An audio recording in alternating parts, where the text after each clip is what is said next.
With threats to our nation waiting around every corner, adaptability is more important than ever. When conditions change without notice, quick strategic thinking is crucial. And with obstacles consistently impending, determination is essential in overcoming them. It's this willingness, decisiveness, and resilience that sets Marines apart. With our fighting spirit, we don't just fight battles, we win them. Marines are the constant our nation counts on to fight the unknown. And through adaptable problem solving, we do just that. Learn more at marines.com. The delicious ice-cold taste of Dr. Pepper has a lasting effect on people. Lindsay from Sacramento said, Pro tip, 40 degrees is the perfect temperature for an ice-cold Dr. Pepper. Why is 40 degrees the perfect temperature for Dr. Pepper? We brought in Sue from Duluth, Minnesota to tell us. Oh, yeah, I know a thing or two about cold. Oh, that right there is the perfect kind of ice cold for Dr. Pepper. I'd share that with my friend Nancy. She likes Dr. Pepper, too, you know. My coldest... All right, that'll be all, Sue. Having a perfect temperature for your Dr. Pepper? It's a Pepper thing. Inspired by real fan posts. Salah. Escape Cancelo. Oh, it's brilliant from Mo Salah. And still, Salah. Oh, sensational! Son had a goal and scored a beauty. Oh, what a strike from Yuri Tielemans. De Bruyne. And it is Martinelli. Gorgeous. Still going up. Oh, he's done it again. And City have won the Premier League. Ladies and gentlemen, boys and girls, children of all ages, EPL Index proudly brings to you the best prediction podcast in the world, A Tad Predictable, with your host, Tadiwa Chanakira. Hello and welcome back to another episode of A Tad Predictable, the post-season edition. We are continuing our series looking into the English Premier League teams for the 24-25 season, looking at what they did last season, their goals for next season, and what they could do this summer in order to address and meet those goals.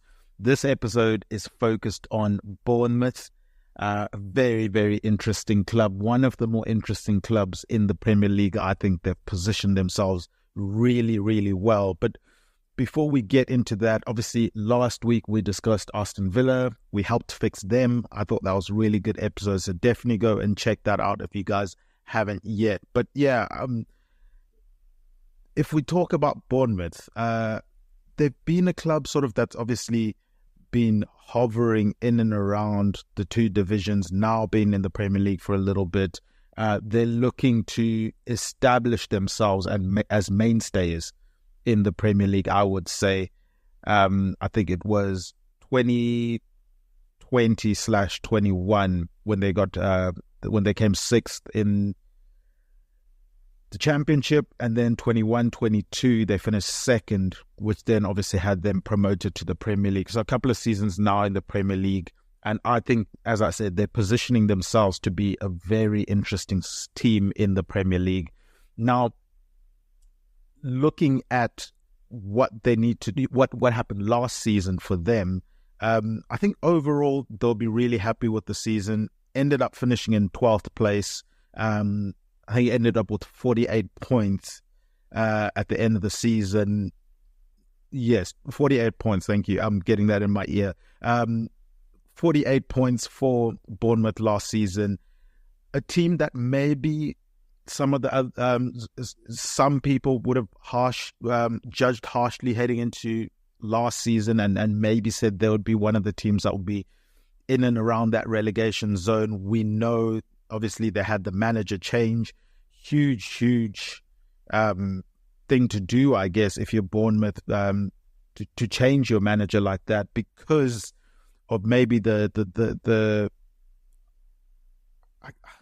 do I say the fanfare? But I think Gary O'Neill, during his stint in Bournemouth, did okay, and obviously some people wanted him to continue on.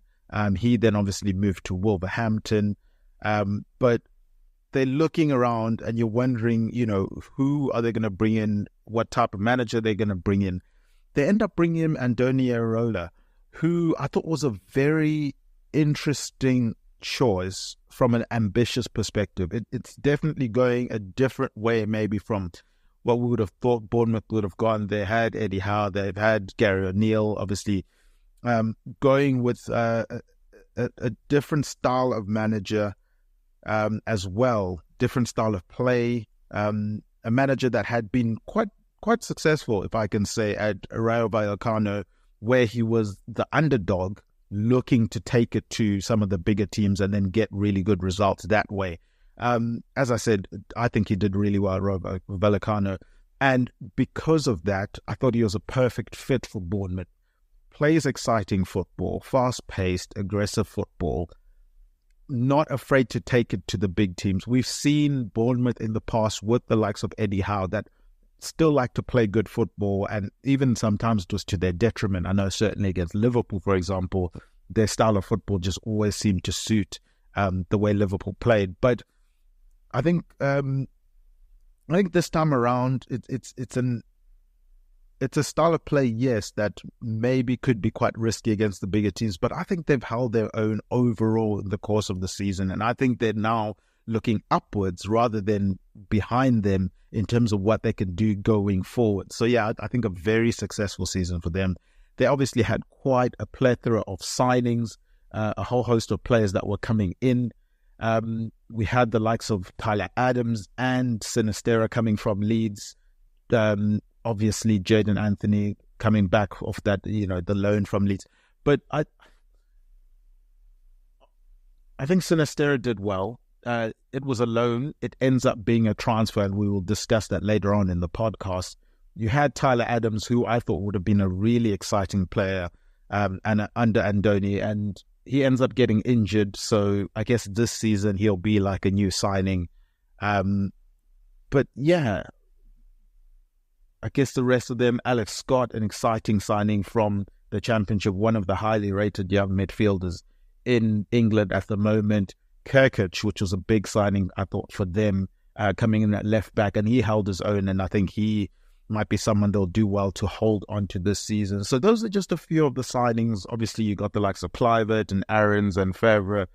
Enes Unal obviously came in on loan. He's now been made permanent. So they made some really interesting, exciting moves, brought in an interesting, exciting manager. It looked like they were feeling comfortable in being established enough to try and go for something bigger this season, maybe become one of the more solidified mid-table teams, and then you take it from there and you continue to layer it until you're hopefully in the top half of the Premier League and then challenging for European spots. Now, obviously, there was huge talk throughout the end or the latter half of the season with regards to Richard Hughes, and whether or not his future was going to remain at Bournemouth. It turns out that he ends up going to Liverpool, and I'm sure Bournemouth will wish him well and will be looking to see if they can continue to do interesting, exciting things in the transfer window, despite having lost maybe one of the guys that was involved in that sort of decision-making in that role. And I think to compensate that, they've obviously brought in Thiago Pinto. He was obviously previously part of the Roma contingent. He's been brought into Bournemouth to sort of be part of I think he's the president of football operations there. And it will be interesting to see his involvement, his influence, how they continue sort of to grow as a football club within the Premier League. Obviously, the chairman, Bill Foley, was talking about how excited he is to bring him in. And, the experience that he's going to be bringing in, the fact that he's been a part of some high-profile clubs already, despite having such a young career. So it seems like they're excited with his appointment, and will be interesting to see what influence, as I said, he will have heading into this summer. But we're going to step into his shoes a bit later on in the podcast and see sort of what we can do if we're Bournemouth and how we address what they do next season. So overall, I think for Bournemouth, they would have been really happy with the way the season went, and we'll be looking forward to next season and trying to continue to build from what they did last season and hopefully for their sake, continue to be one of the exciting teams in the Premier League. A lot of really exciting games. They had a couple of games where they had to come back from behind, and I enjoyed watching them. I really enjoyed watching them. As I said, 12th in the Premier League last season. I think it was 13 wins, 9 draws and 16 losses. Minus 13 in the goal difference, maybe something they'll be looking to tighten up the screws on this coming season if they want to climb up that table. They had 54 goals and conceded 65. They went out in the 5th round of the FA Cup, and in the Carabao Cup, they went out in the 4th round. Obviously, they will be maybe looking to go a bit higher in those, but I don't think the club is quite there yet to be really putting pressure to be winning those total cups. I think the goal for next season is continue to establish yourself in the Premier League, start to continue to climb up the Premier League table, and then you can start focusing on the cups a bit more. But Premier League has to be the bread and butter. Make sure you become a really exciting, established team in the Premier League. I mean, the 1-0 loss to Leicester City in the FA Cup, I think it was in extra time. That obviously would have been disappointing because of the caliber of team they lost to, a team that had been relegated last season. Albeit did well in the Championship last season. Leicester sort of tailed off towards the end of the season. I think Bournemouth would have fancied their chances at home to have gone on and won that game. And then in the Carabao Cup, they lost 2-1 to eventual winners Liverpool. So I guess it makes it a bit easier when you lose to the team that ends up winning the trophy itself. But yeah, as I said, bread and butter should really be the Premier League, focusing on us establishing themselves. And then also, from a bigger standpoint, I think they should focus on establishing themselves as an entry club in the Premier League for some of the young, talented players in and around Europe, and maybe even South America and Africa and Asia and everywhere around the world that they can find, because I think that there's value in being that club in the Premier League. If you can position yourself as sort of kind of like what Brighton have done in recent years, I guess, where young players are keen to go to them. They know they're going to get game time. They know they're going to play good football. And usually it's the case that when another club comes calling, maybe a club that's slightly bigger than Brighton, come calling for those players, Brighton don't stand in their way. They do ask for a competitive price. They make sure they get value for money, and sometimes more than value for money in certain cases, and let those players go and use that money to sort of restock the cupboard again with young, talented players, and continue to do that. Elevate yourself up the league table, and then, you know, the higher up the table you go, maybe the higher caliber player you can get, and maybe also the more players you'll be able to keep and retain, because they will be playing in a competitive team in competitive levels of the league. So I think that could be a pathway for Bournemouth to climb up the table, and part of that would be assisting with the revenue generation. And the reason I bring up revenue generation is because we know Bournemouth are in the midst of planning to bring it to develop a new stadium. I know they've got a training ground that they're developing at the moment. I think, if I'm not mistaken, it should be up and running by October. That's going to be able to host the men's team, the women's team, and the youth academy all in one place, which will be really good for Bournemouth. So that's going to be expensive to fund. We know they want to do the new stadium. I believe they want to move. They've got about just under 12,000 in the current stadium. They want to build a new stadium, which is probably going to be, I think, about next door to where their stadium currently is. And that stadium's going to increase their capacity. I think they want to aim for around 18 to 20,000 fans if they can get that, with one of those stands having the potential to increase by another 3,000-4,000 is the plan for Bournemouth at the moment. So that's going to be another big outlay. During this period, with those heavy financial outlays, building a training ground, building a stadium, that's going to need to be paid for. More so difficult when you currently have a stadium that doesn't necessarily generate as much as maybe you would like. in terms of volume of fans, as I said, less than 12,000. And then also in terms of capacity from a ticketing standpoint, in terms of hospitality, for example, I think theirs is around 6 to 7%, whereas the usual in the Premier League is around 16%.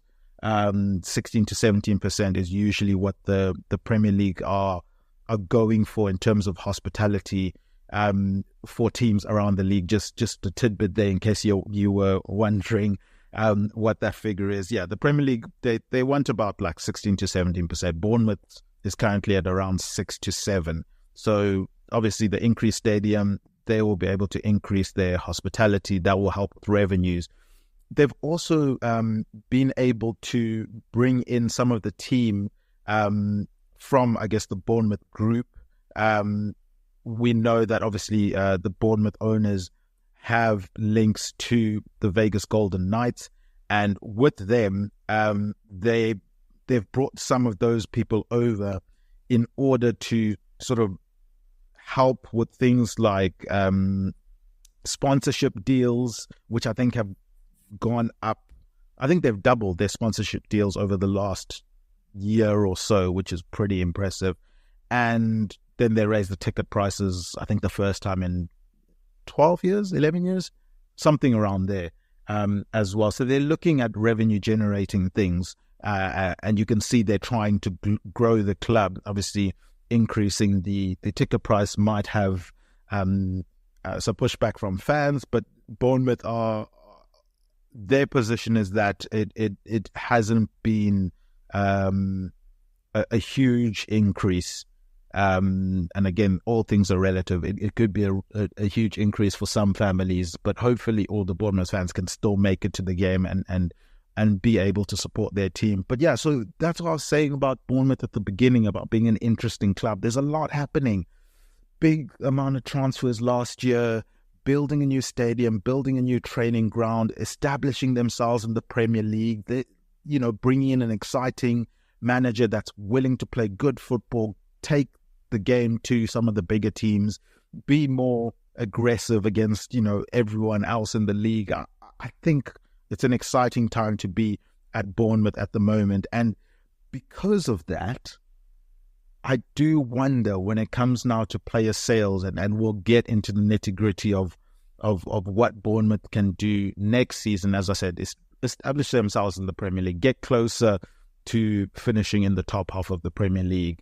There's going to be a lot of business between now and then in terms of incoming and outgoings. So how do they get there? The big elephant in the room is obviously Big Dom Solanke and whether or not they can hold on to him. If they can sell him the dream, I think they could probably keep him for another season. I really, really do. I mean, look, the situation with Solanke is he's got a contract at the moment. He's got a couple of more years on his contract. I believe it's 3 more years that he's got on his contract. So they've got time with him. It's not like they have to sell him. Obviously, if they wanted to use him as a regeneration of funds, maybe they could sell him. But 2027 is when his contract expires. So they've got time, which is always a good thing for some of the mid-table to lower table teams in the Premier League. When your star player is looking to, or when teams start looking at your star player and wanting to acquire them, the hope is that it's at a point in their career where obviously they've had a breakthrough season or a big season, and you've got them tied down to a relatively long contract or a really long contract, because then you've got some say in sort of the, setting a price tag that will really give you a nice haul of money and you can go and reinvest that. So as it stands, Dominic Solanke has a release clause in his contract. It's 65 million. That's the fee. If you want to get him, it's 65 million. But it doesn't stop there, because that 65 million tag isn't for everyone. It's only for a certain amount of clubs. So it's written in the contract. Let's have a look here at the wording exactly. In terms of his contract, in terms of the teams that can go for him, So release clause, 65 million in his contract. It's with regards to Liverpool, Chelsea, Arsenal, Man United, Tottenham. Liverpool, Chelsea, Man United, Arsenal, Tottenham, and Manchester City. Can't forget them. They are now part of the Big Six. So that's been sort of an interesting revelation in terms from a public standpoint, because Bournemouth have sort of said 65 million release clause gets him to one of those clubs. If they come in, they pay it, there's nothing we can do.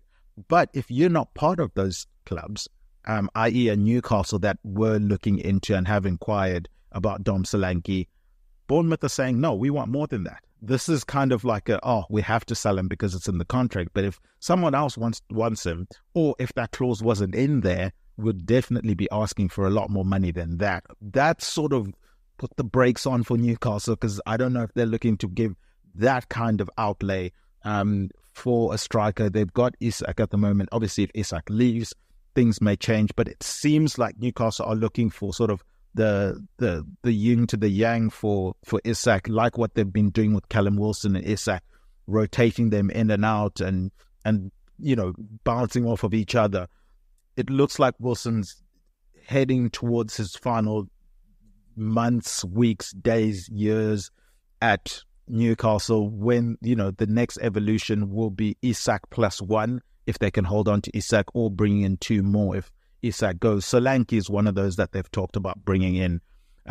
Obviously, he's got that homegrown bonus as well, which Newcastle were keen on. But again, as I said, they're going to have to pay more than 65 if they want him, unless you're one of those teams that are specified in the contract. Then you can pay the 65.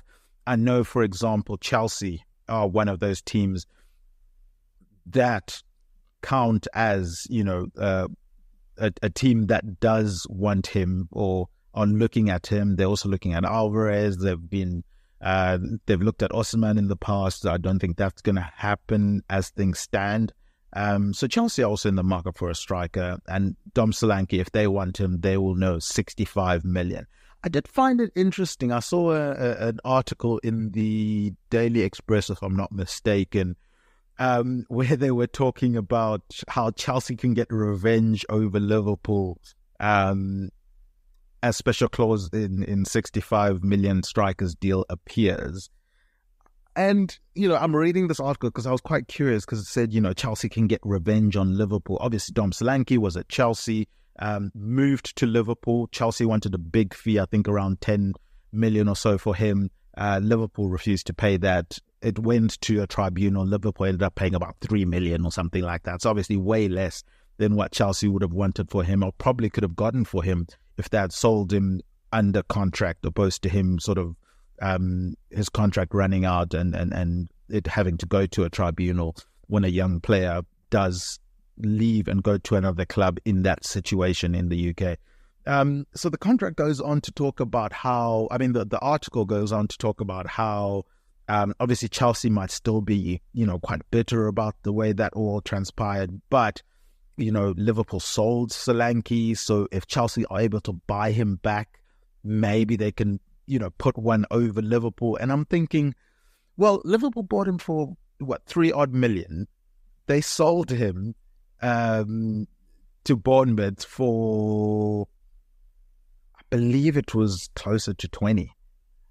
So, they made a pretty penny off of him. They had a sell-on clause as well, as was custom with Liverpool when they were selling their players, to put in some clauses in there as well as sell the players. So I think Liverpool are okay. I don't think Solanke had a pathway into starting for Liverpool, so it was definitely beneficial for his career. And then financially for Liverpool, I think it was beneficial for them. They sort of made a £16 million profit.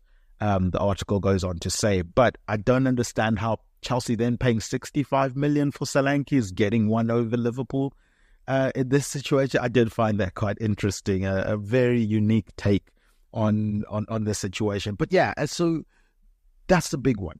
If Solanke gets sold, we know based on this and based on the contract, it's going to be for more than 65 million. That changes the dynamic of a transfer window, especially if you're a club like Bournemouth, because it opens up the door to a whole host of other signings and deals that you can make because you're sort of cash rich in that moment with that situation playing out. But I think because of the price tag being at 65 or higher, I don't know if there's going to be a club that ends up going on to pay it this season.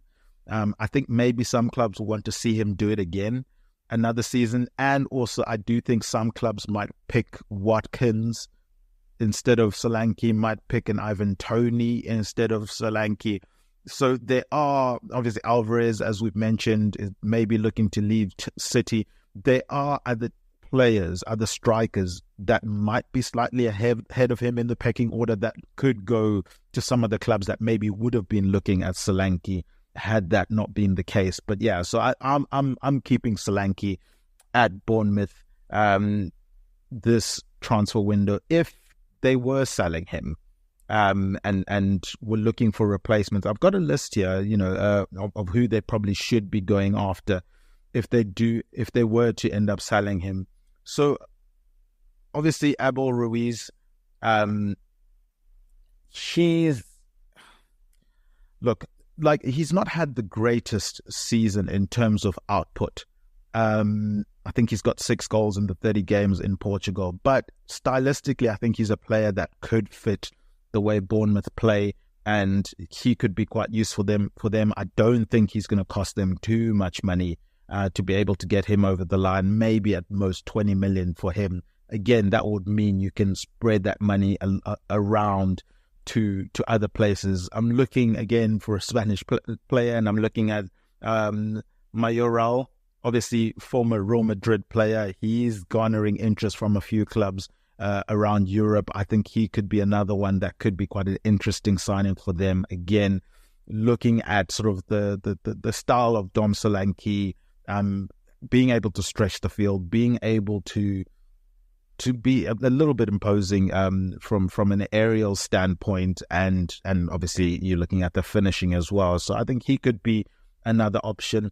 And then the two that I think could be really interesting. So I'll add a third in there, but 2.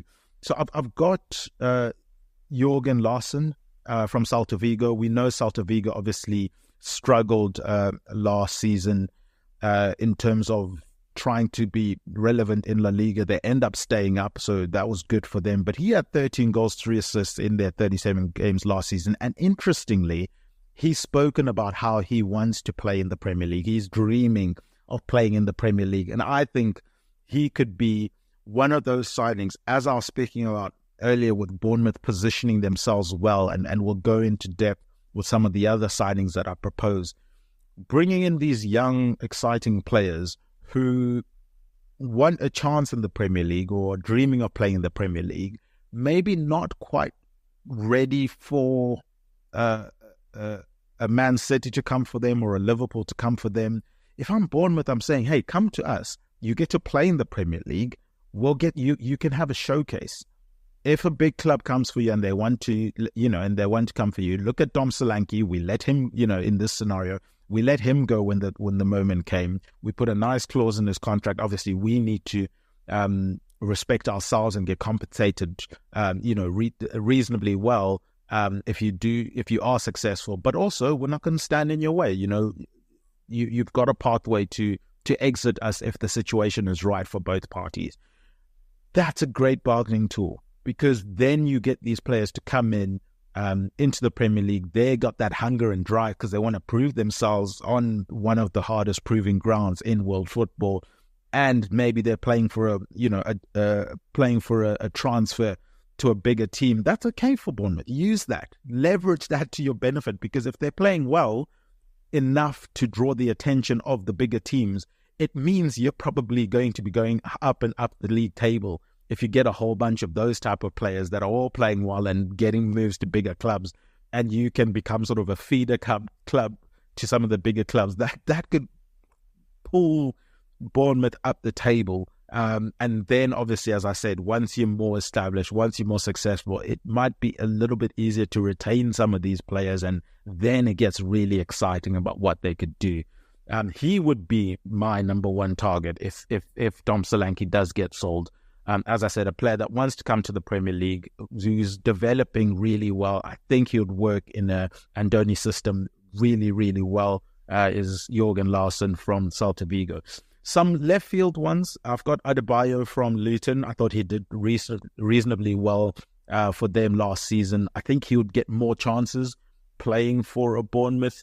Maybe not as spicy a transfer as some of the Bournemouth fans might want, but if I'm getting him, I'll probably get another as well and sort of play the form player. I don't think I'll give him the keys to be leading us and expecting him to go and get 19 goals like Solanke did last season. But I wouldn't say no. Luton relegated, they might be looking for some money, and will be willing to sell him, or at least more willing to sell him than if they had stayed up. And maybe you go get him and someone else, get him and an Abel Ruiz and see if you can get some sort of purple patch between the two of them and sort of manage that. And that can help you, from the goals front. That could be an interesting take. Another interesting one is maybe go get Owani from Nottingham Forest. I guess the only caveat is his injuries. If he could stay fit, I think he could fit really well into Bournemouth and fill the shoes of a Solanke. We know he's strong. He can hold the ball up. He can bring people into play, and he can finish. He's gone on really amazing goal-scoring runs whenever he is fit. So I'll kick the tires on that one. Again, it would be fitness dependent. Maybe you would have to tailor a fitness regime for him to ensure that he does stay fit. But yeah, those would be sort of the people I'll be targeting. Larsson is number one. Left field shout for Owani is my number two option. A combination maybe of Adebayo and Ruiz to help with the purple patches, and maybe throw in a Mayoral if it's something that you want to do as well. But those are the players I'll be looking at if Solanke leaves. But as I said, Solanke stays. I think that's a good time to take a breath. If you're a Bournemouth fan, pause, enjoy the fact that we get to watch Solanke for one more season. Let's go to a quick break. Obviously, this podcast is presented by EPLindex.com in association with Liberty Shield. Liberty Shield is a VPN that's really easy to install, really easy to use. You can use it on multiple devices, whether you're traveling and you don't want to get locked out of your bank account. You want to be safe when you use public Wi-Fi. You want to unlock geo-locked content, or you just want to protect your online data. Guys, Liberty Shield is definitely for you. I enjoy using it all the time. I swear by it. I live by it now. It's such an awesome tool, whether I want to watch the UK catalogue of Netflix, because we know Netflix sort of geo-blocks their films and some of the shows that they have as well.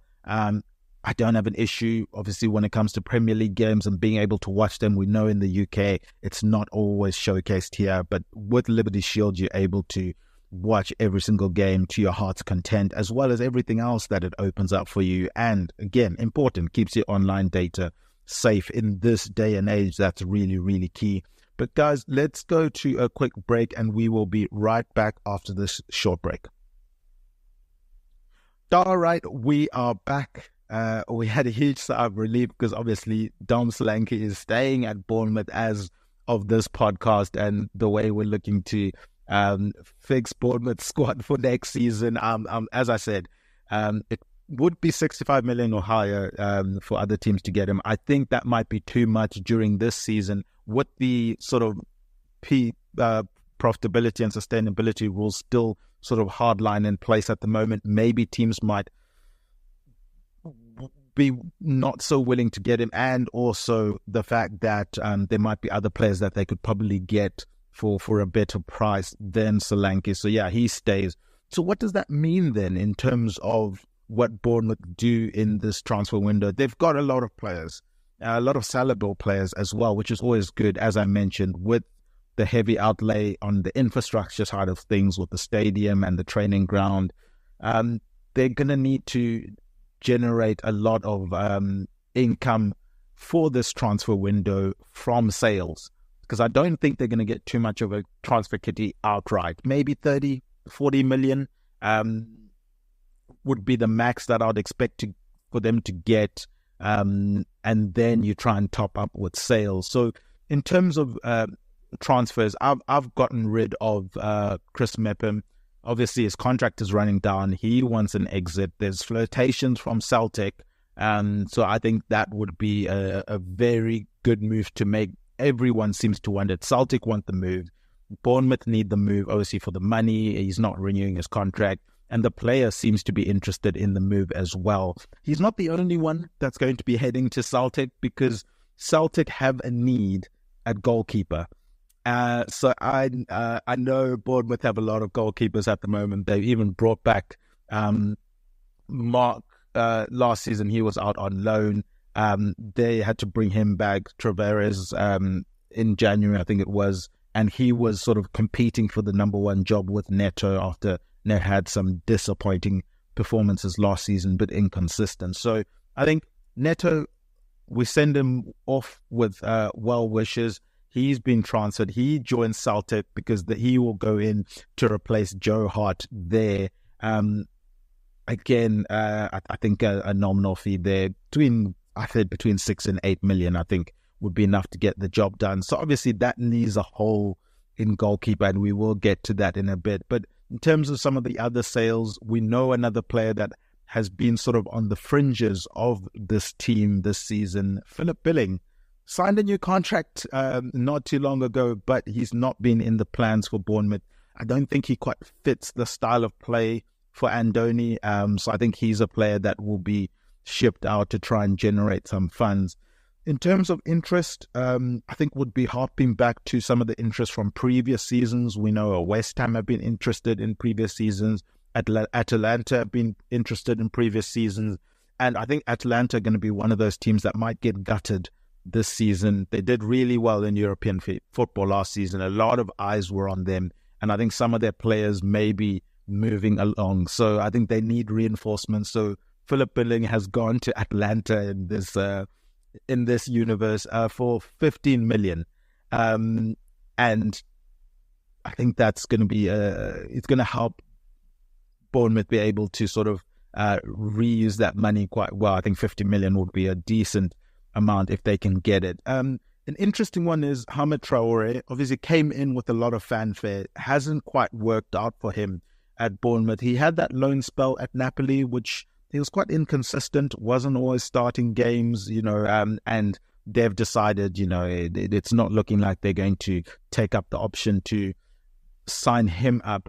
So I've given him to another team that did well last season in Italy. Italy seemed to be kind to Bournemouth in this episode. So he's gone to Bologna.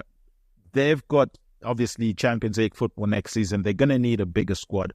I don't know if they can afford to buy him outright.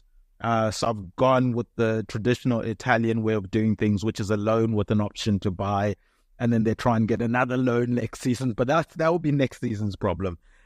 For now, he's gone there. There's an option to buy in there around 20 million. Bournemouth will be looking to recoup, obviously, some of the money that they paid for him when he moved last time out from Sassuolo.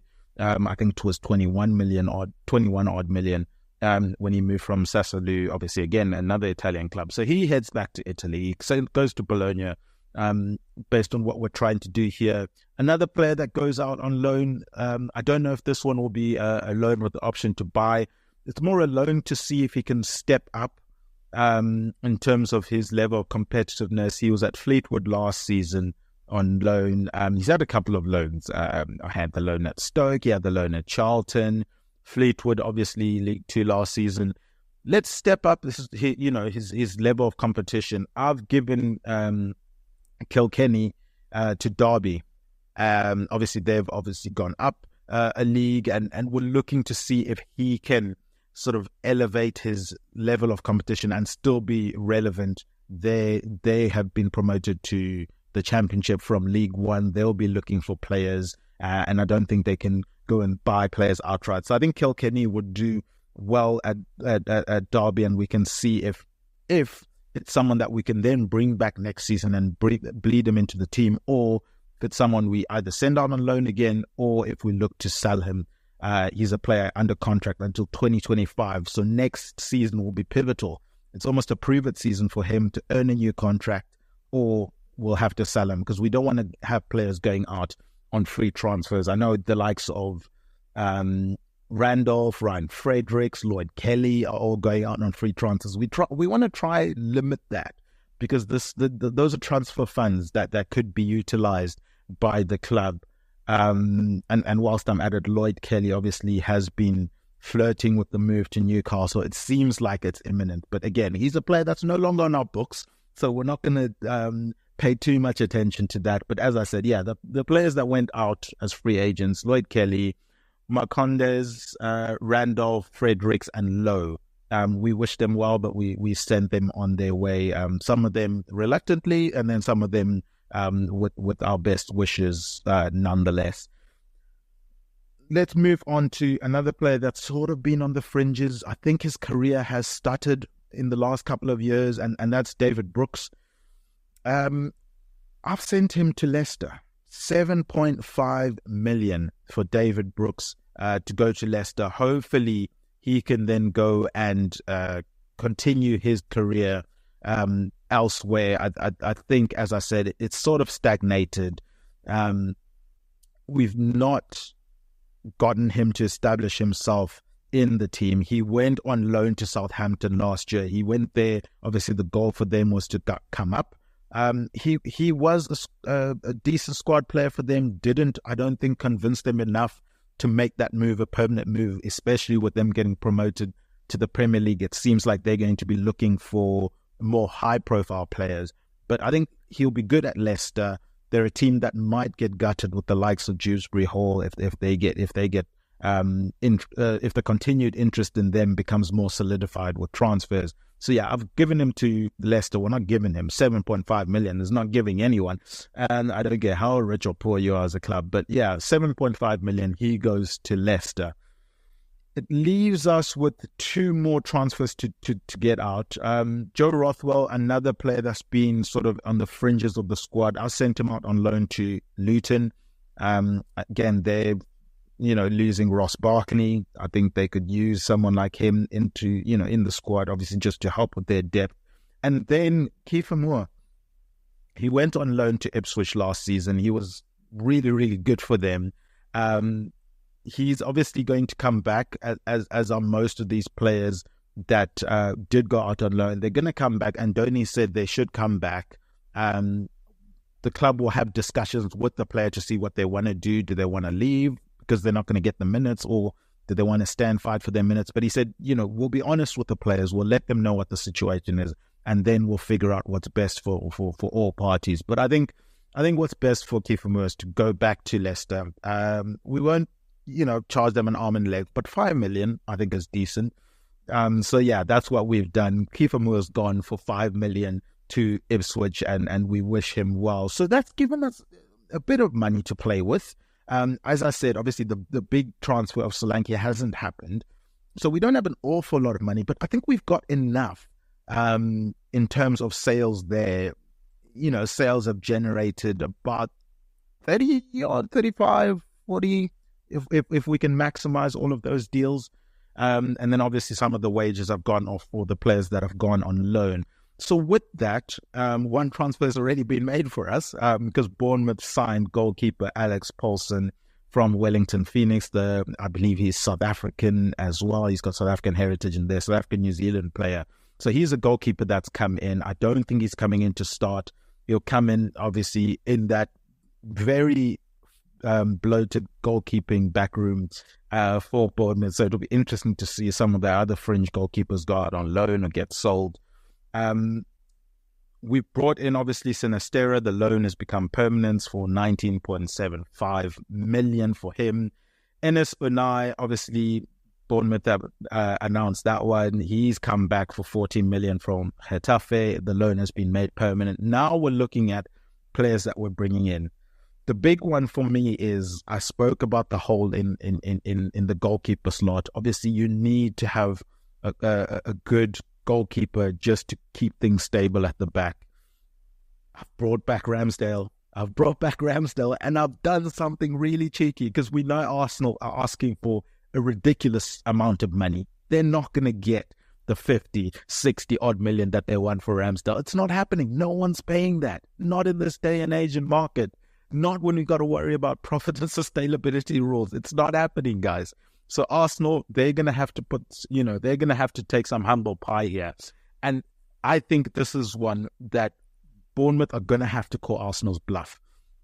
It's probably going to go late into the window because Arsenal are going to be pushing and pushing and pushing to get a transfer for Ramsdale. We know Raya's probably coming back to Arsenal. There's no way they're keeping Raya and Ramsdale. That just seems like a toxic situation waiting to happen, especially after that.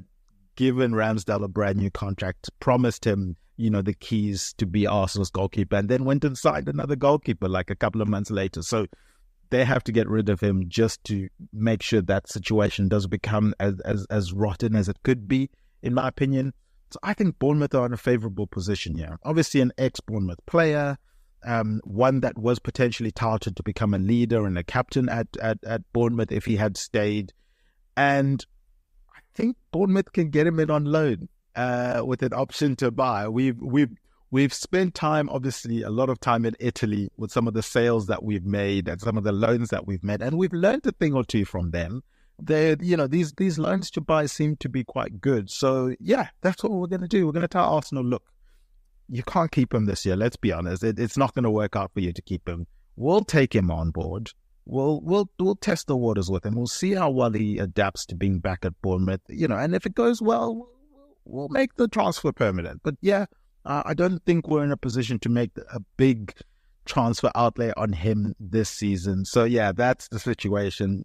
Ramsdale's come in on low with an option to buy. Hopefully we can get that option to buy to be in around the 30, maybe at most 35 million. But again, it will kick the can to next season. Next season, maybe we can try and negotiate another loan for him. But yeah, that at least gives us some breathing room because we brought in a player that was playing at a very high level, Champions League, title contending team.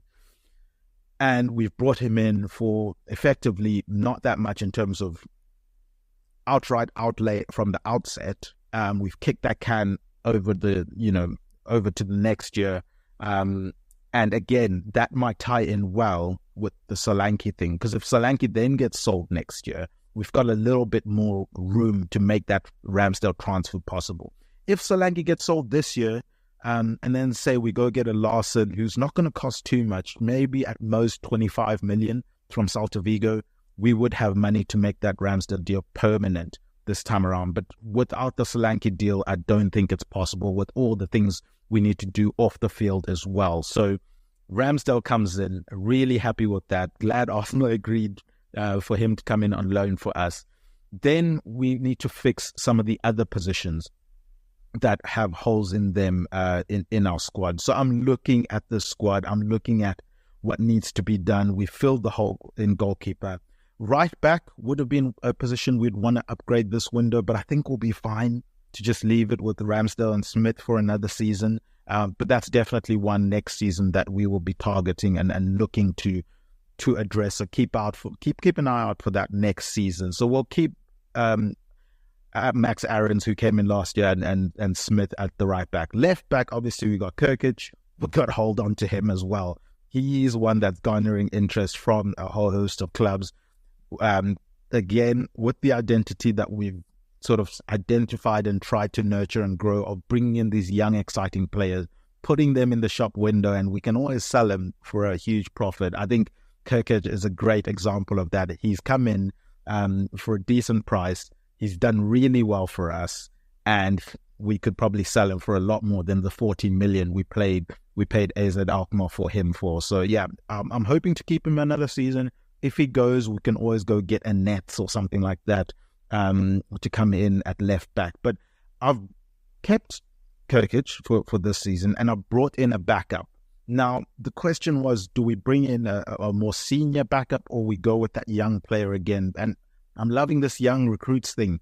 So what we've done is we've gone and gotten Patrick Dorgu from Salento, one of the more highly rated young left backs in world football. And part of the 4D chess we've done here by bringing him in for £11 million is he's very outspoken of wanting to play for Chelsea, right? He's had interest from other clubs. I know Liverpool have kicked the tires on him before over the course of this season, but he kind of gave them the indication that, no, Chelsea, I want to play for Chelsea.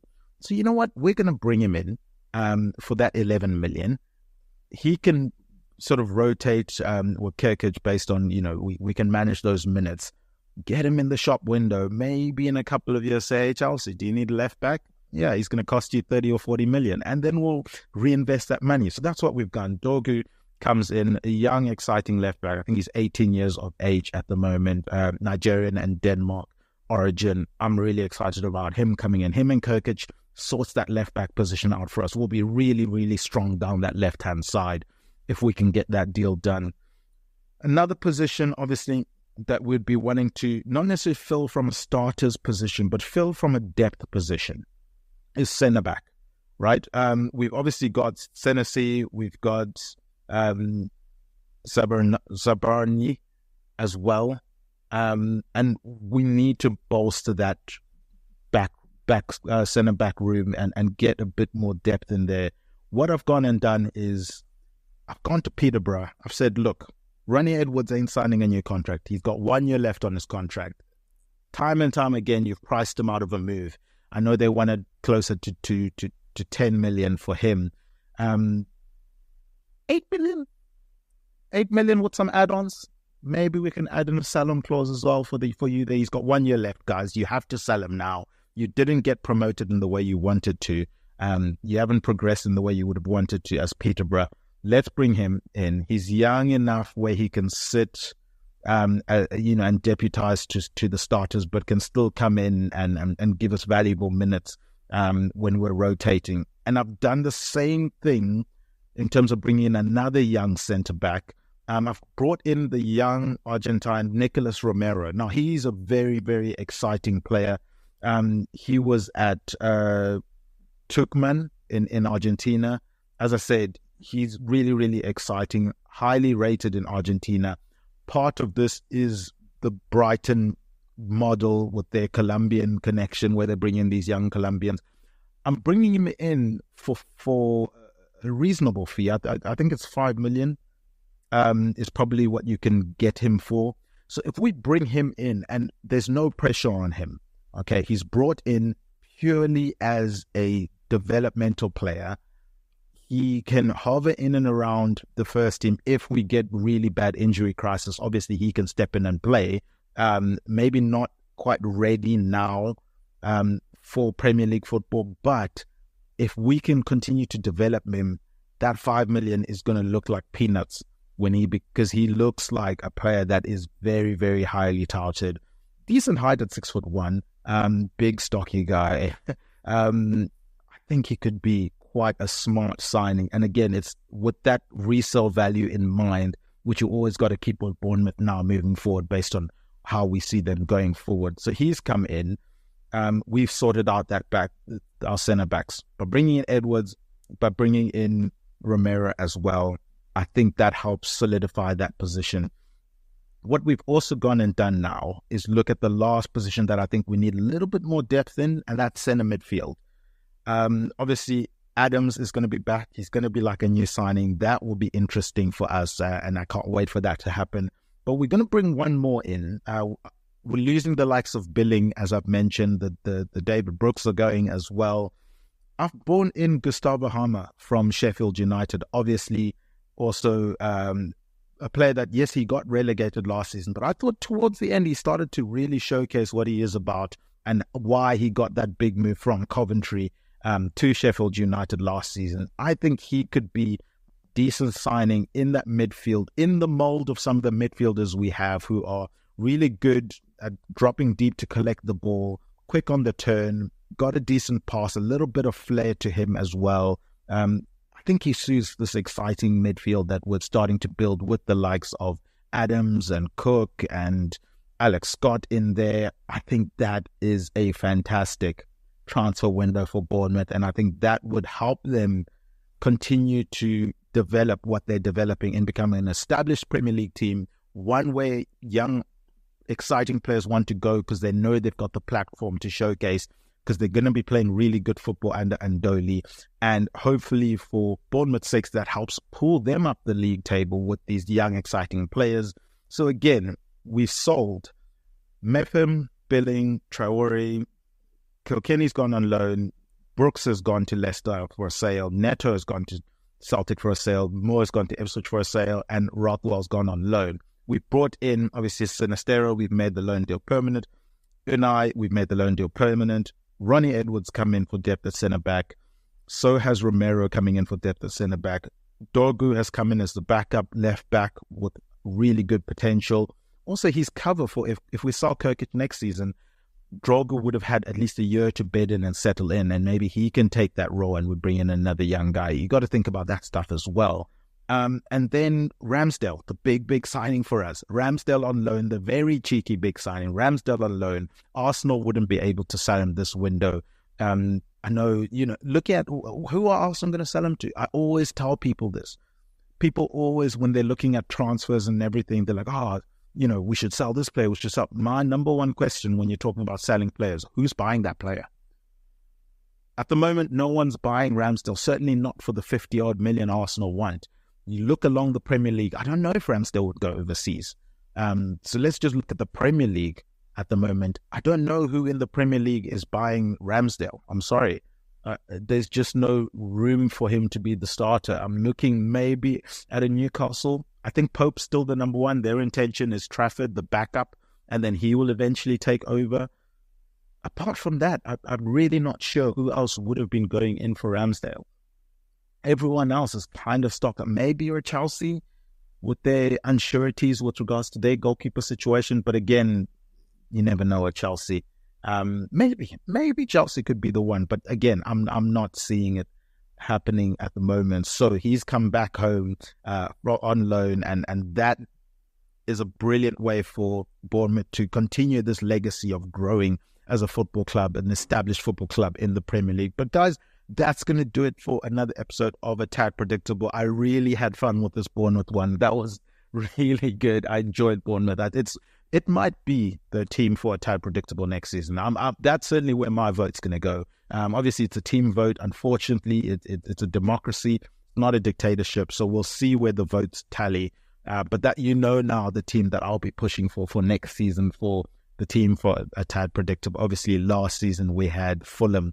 That was the team. But guys, as I said, that's going to do it. Next episode, we're going to be discussing Brentford and what they do. Obviously, potential Ivan Toney money coming in there. So I think there's also got a bit to do. Some of the recent transfers haven't been as successful as we've known from Bournemouth.